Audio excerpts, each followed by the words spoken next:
Assalomu alaykum, hurmatli mijozlar.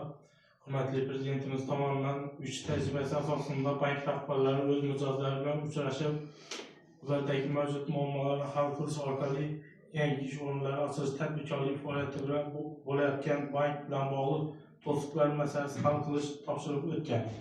Shu munosabat bilan bugungi suhbatni uyushtirib o'tiribmiz. Bugungi kunda bankimizda fuqarolar va tadbirkorlar uchun bir qancha kredit mahsulotlarimiz bor. Hokim yordam stansiyasi orqali oilaviy tadbirkorlik dasturi doirasidagi kreditlarimiz, biznesga birinchi qadam 17 milliongacha bo'lgan 3 oylik imtiyoz davri bilan 24 oy muddatda 27% dan o'zi band qilgan fuqarolarga beriladigan kreditlarimiz, moliyaviy ommabop inklyuziv kreditlarimiz, moliyaviy ko'mak 100 milliongacha 6 oylik imtiyoz davri bilan 36 oy garov evaziga beriladigan kreditlarimiz bor. Keyin omonat turlari mahsulotlarimiz bor. 1 yillik, 1,5 yillik, 2 yillik omonatlarimiz bor.